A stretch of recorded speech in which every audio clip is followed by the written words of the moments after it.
অবশেষে সব জল্পনা কল্পনার অবসান ঘটিয়ে বাংলার দেশে জন্মগ্রহণকারী ছেলে দীর্ঘ ১৭ বছর পর তার মাতৃভূমিতে পদার্পণ করলেন। মাতৃভূমিতে পদার্পণ করার সাথে সাথেই পায়ের জুতা মোজা খুলে খালি পায়ে মাটিতে দাঁড়িয়ে এক টুকরা মাটি নিয়ে মাটির গন্ধ নিলেন। আর এই মাটির গন্ধ গত ১৭ বছর এই নেতা, এই ব্যক্তিটা বঞ্চিত হয়েছিলেন, সেটা তিনি এসেই গ্রহণ করলেন। তো আজকে বিমানবন্দর থেকে ৩০০ ফিট পর্যন্ত লক্ষ লক্ষ মানুষের সমাগম এক কথা জনসমুদ্রে পরিণত হয়েছে। তো তারেক রহমান মঞ্চে উঠে কি কি কথাগুলো বললেন, সেই কথাগুলো আমরা একটু শুনে নেই। চলেন সেই ভিডিওটা স্ক্রিনে দেখা দেওয়া হচ্ছে, সেটা একটু শুনে নেই যে তারেক রহমান এই যে ১৭ বছরের দুঃখ কষ্ট বেদনা সবকিছু ভুলে বাংলার মাটিতে এসেছেন, এসে কি কি কথা বললেন সেটা শুনে নেই। শুনতে থাকি। বিসমিল্লাহির রহমানির রহিম।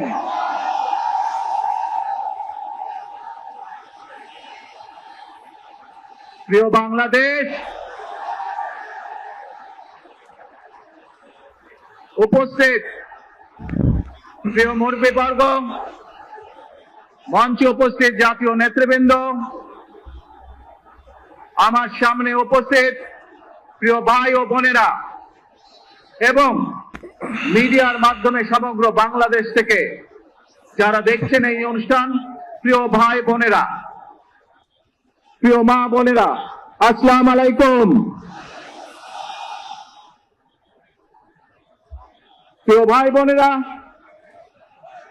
আজ প্রথমেই আমি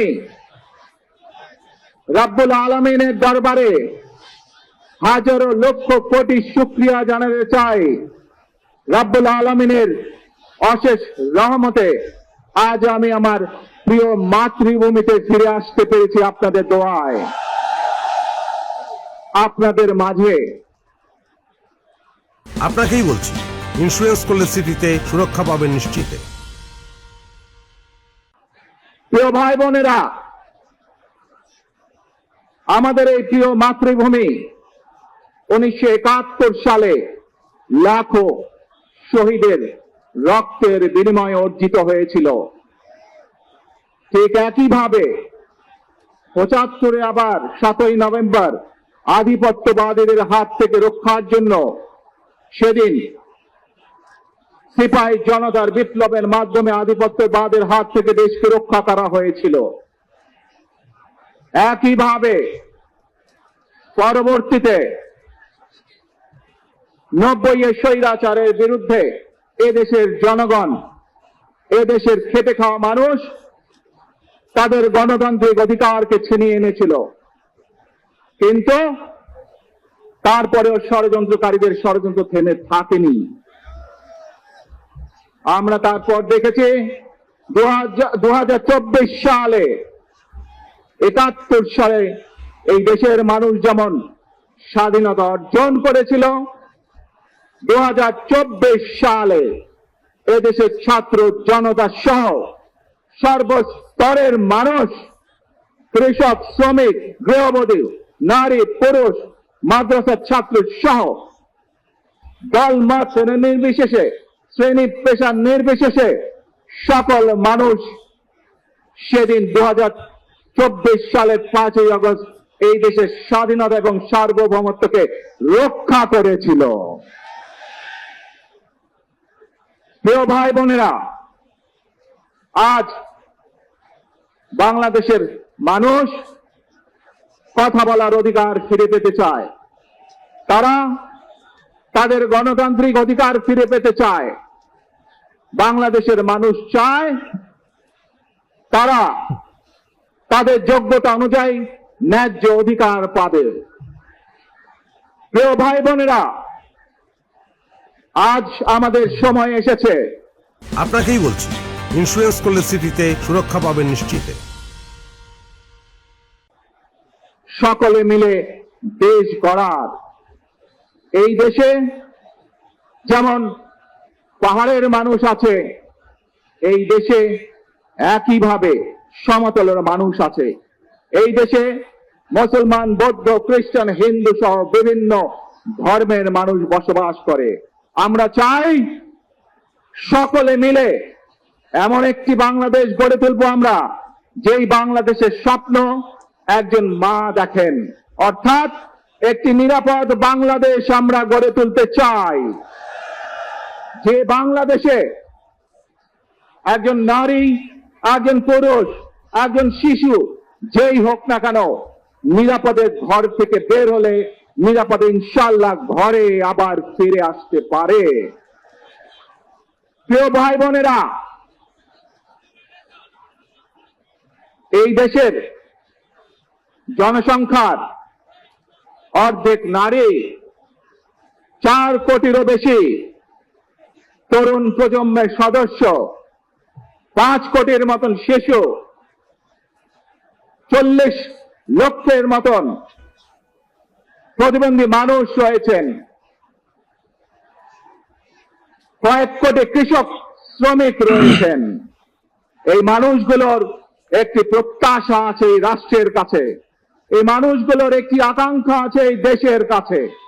আজ আমরা সকলে যদি ঐক্যবদ্ধ হই, আজ আমরা যদি সকলে প্রতিজ্ঞাবদ্ধ হই, তাহলে আমরা এই লক্ষ কোটি মানুষের সেই প্রত্যাশাগুলো পূরণ করতে পারি ইনশাআল্লাহ।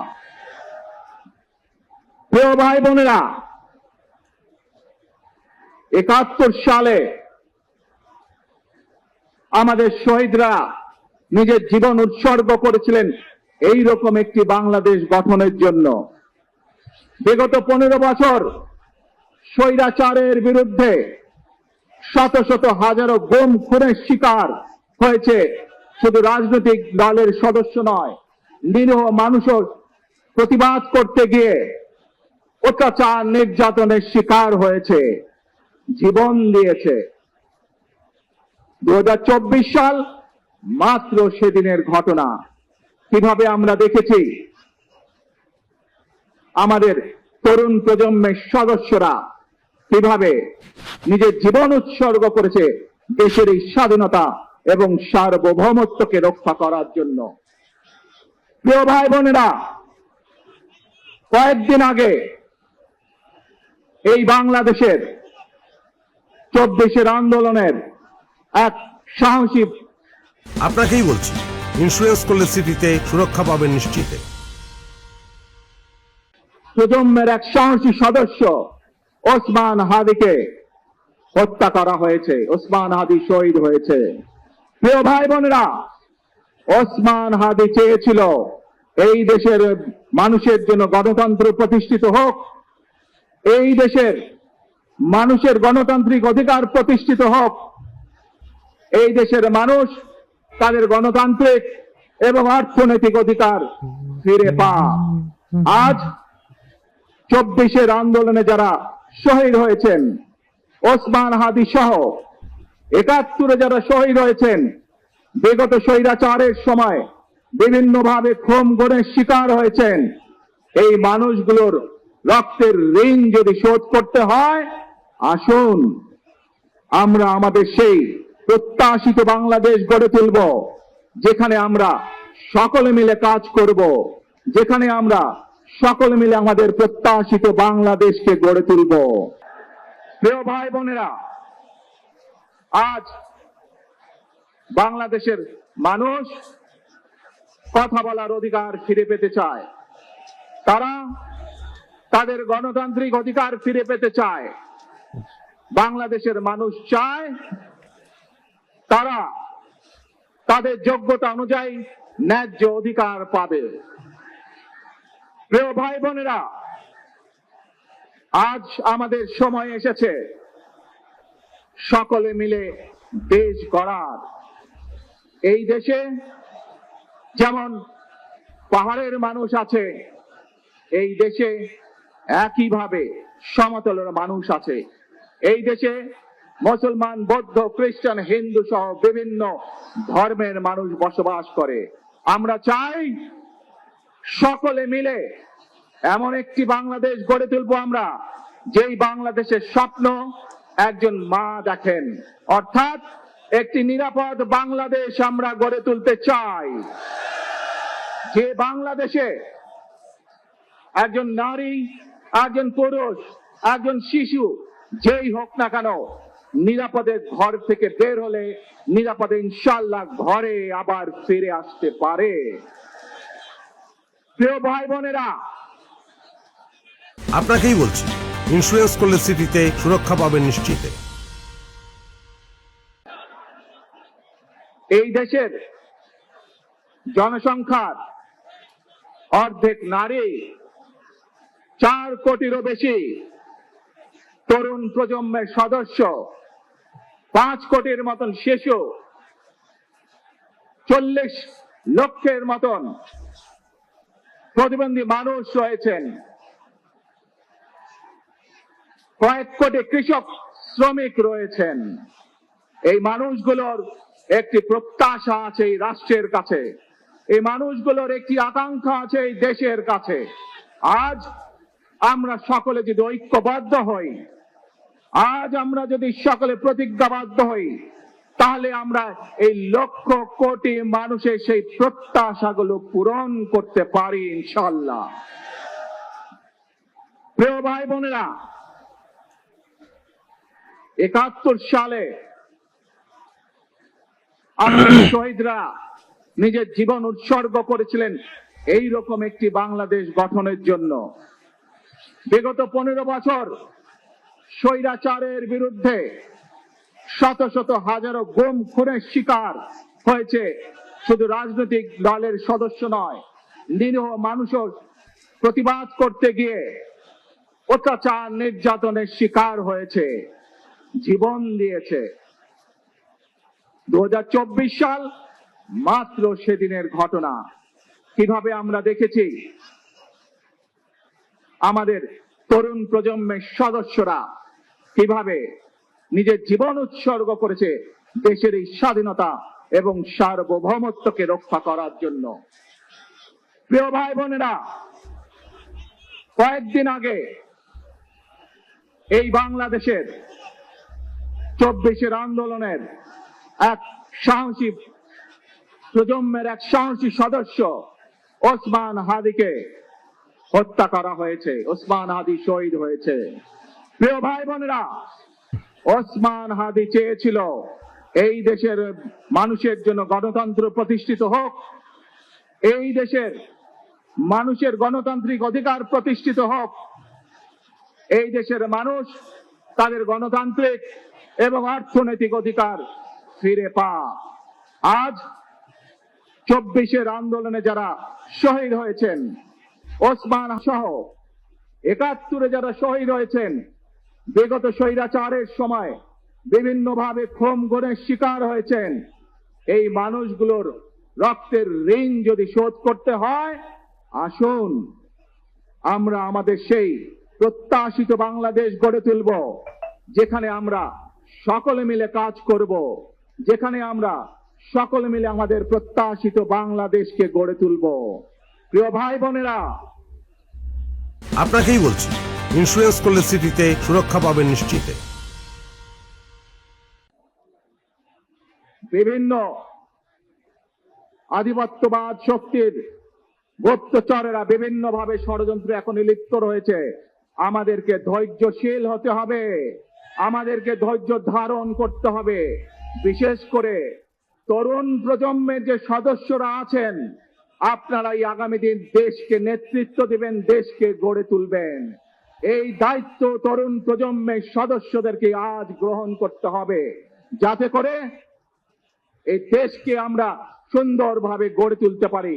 শক্ত ভিত্তির উপরে গণতান্ত্রিক ভিত্তি, শক্তিশালী অর্থনৈতিক ভিত্তির উপরে যাতে এই দেশকে আমরা গড়ে তুলতে পারি। প্রিয় ভাই বোনেরা, আমার সাথে আজকে মঞ্চে এখানে বহু জাতীয় নেতৃবৃন্দ বসে আছেন। আসুন আজকে আমরা দুহাত তুলে আল্লাহর দরবারে দোয়া করে আল্লাহর রহমত আমরা চাই। যে সকল জাতীয় নেতৃবৃন্দ এই মঞ্চে আছেন, মঞ্চের বাইরে যে সকল জাতীয় আরো নেতৃবৃন্দ আছেন, আমরা সকলে মিলে এই দেশকে নেতৃত্ব দিয়ে আমাদের বাংলাদেশের জনগণের প্রত্যাশিত সেই বাংলাদেশকে আমরা গড়ে তুলতে চাই। আমাদেরকে যে কোনো মূল্যে আমাদেরকে এই দেশের শান্তি শৃঙ্খলা রক্ষা করতে হবে। যে কোনো উস্কানির মুখে আমাদেরকে ধীর শান্ত থাকতে হবে। প্রিয় ভাই বোনেরা, আমরা দেশে শান্তি চাই, আমরা দেশে শান্তি চাই, আমরা দেশে শান্তি চাই। প্রিয় ভাই বোনেরা, মার্টিন লুথার কিং নাম শুনেছেন না আপনারা? নাম শুনেছেন তো আপনারা? মার্টিন লুথার কিং, তার একটি বিখ্যাত ডায়লগ আছে, আই হ্যাভ এ ড্রিম। আজ এই বাংলাদেশের মাটিতে দাঁড়িয়ে আপনাদের সকলের সামনে আমি বলতে চাই, বাংলাদেশ জাতীয়তাবাদী দলের একজন সদস্য হিসাবে আপনাদের সামনে আমি বলতে চাই, I have a plan for the people of my country, for my country. আজ এই পরিকল্পনা দেশের মানুষের স্বার্থে, দেশের উন্নয়নের জন্য, দেশের মানুষের ভাগ্যের পরিবর্তনের জন্য যদি সেই প্ল্যান, সেই কার্যক্রম, সেই পরিকল্পনাকে বাস্তবায়ন করতে হয়, প্রিয় ভাই বোনেরা, এই জনসমুদ্রে যত মানুষ উপস্থিত আছেন, এই সারা বাংলাদেশে গণতন্ত্রের শক্তি যত মানুষ উপস্থিত আছেন, প্রত্যেকটি মানুষের সহযোগিতা আমার লাগবে। প্রত্যেকটি মানুষের সহযোগিতা আমাদের লাগবে। আপনারা যদি আমাদের পাশে থাকেন, আপনারা যদি আমাদেরকে সহযোগিতা করেন, ইনশাআল্লাহ আমরা আই হ্যাভ এ প্ল্যান বাস্তবায়ন করতে সক্ষম হব। আসুন আমরা আল্লাহ রব্বুল আলামিনের দরবারে হাত তুলে প্রার্থনা করি, আমরা যেন হে রব্বুল আলামিন, হে একমাত্র মালিক, হে একমাত্র পরওয়ারদিগার, হে একমাত্র রহমত দান করে, হে একমাত্র সাহায্যকারী, আজ আপনি যদি আমাদেরকে রহমত দেন, তাহলে আমরা এই দেশের মানুষ কঠোর পরিশ্রম করার মাধ্যমে আমাদের প্রত্যাশিত বাংলাদেশকে গড়ে তুলতে পারবো। আজ যদি আল্লাহর রহমত এই দেশ এবং এই দেশের মানুষের পক্ষে থাকে, আল্লাহর সাহায্য, আল্লাহর দয়া এই দেশের মানুষের উপরে, এই দেশের উপরে থাকে, ইনশাআল্লাহ আমরা আমাদের প্রত্যাশিত বাংলাদেশ গড়ে তুলতে সক্ষম হব।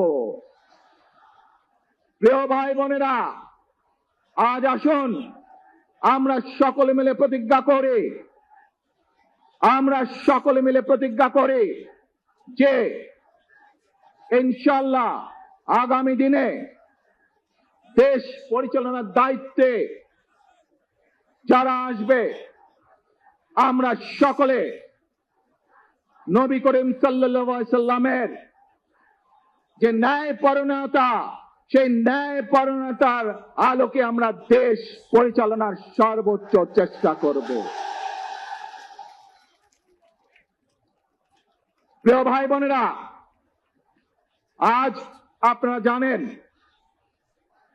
এখান থেকে আমি আমার মা দেশনেত্রী খালেদা জিয়ার কাছে যাব। এই একটি মানুষ, যে মানুষটি এই দেশের মাটি, এই দেশের মানুষকে নিজের জীবনের থেকেও বেশি ভালোবেসেছেন। তার সাথে কি হয়েছে আপনারা প্রত্যেকটি মানুষ সে সম্পর্কে অবগত আছেন। সন্তান হিসাবে আপনাদের কাছে আমি চাইবো, আজ আল্লাহর দরবারে আপনারা দোয়া করবেন যাতে আল্লাহ ওনাকে তৌফিক দেন, উনি যাতে সুস্থ হতে পারেন।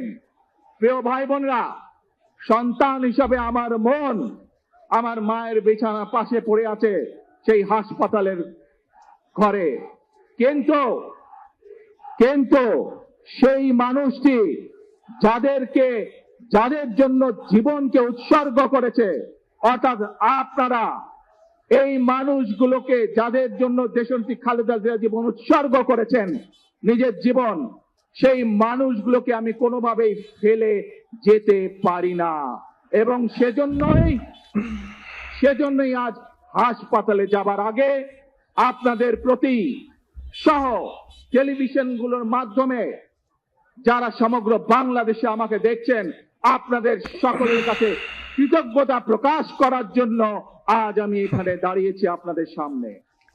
প্রিয় ভাই বোনেরা, আসুন আমাদেরকে আজকে নিশ্চিত করতে হবে আমরা যে ধর্মের মানুষ হই, আমরা যে শ্রেণীর মানুষ হই, আমরা যে দলেরই রাজনৈতিক দলের সদস্য হই অথবা একজন নির্দলীয় ব্যক্তি হই, আমাদেরকে নিশ্চিত করতে হবে যে কোনো মূল্যে আমরা আমাদের এই দেশের শান্তি শৃঙ্খলাকে ধরে রাখতে হবে।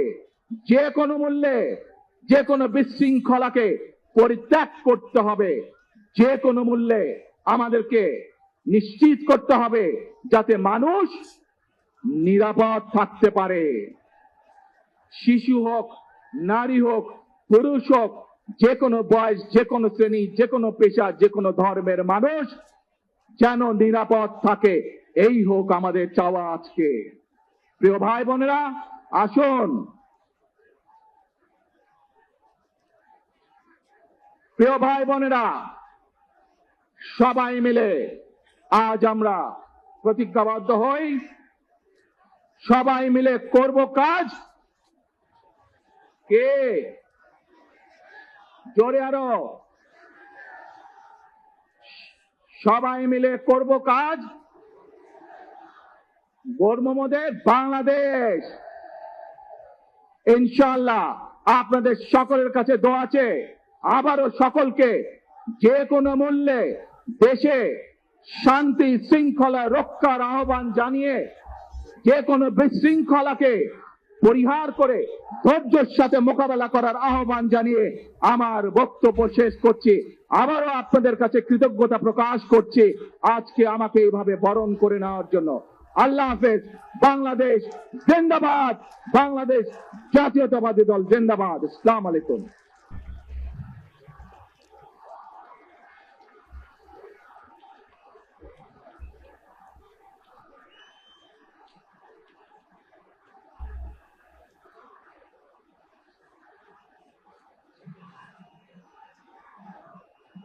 আমরা আজকের এই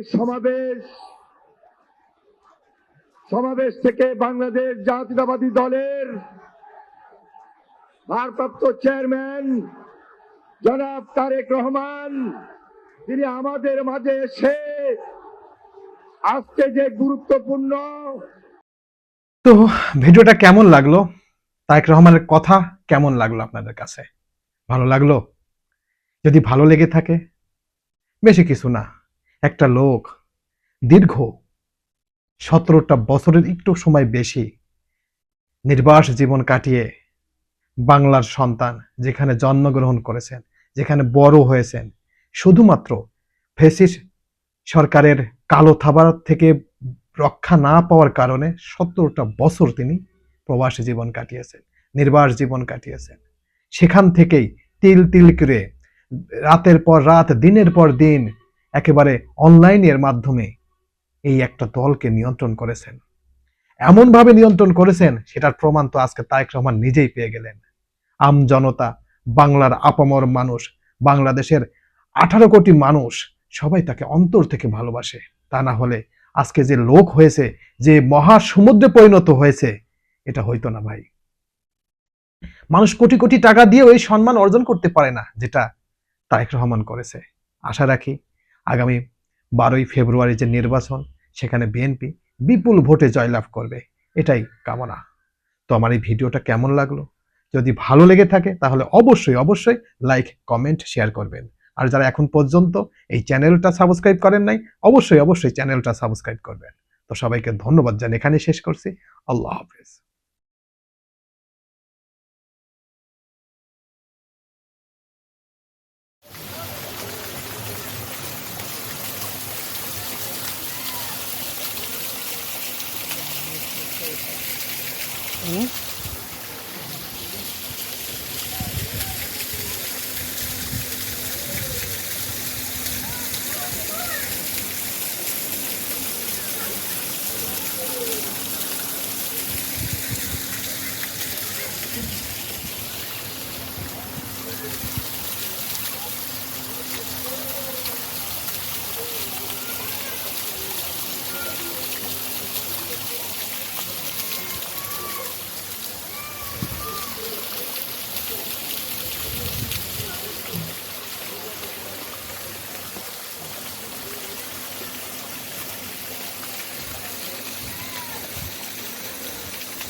হুম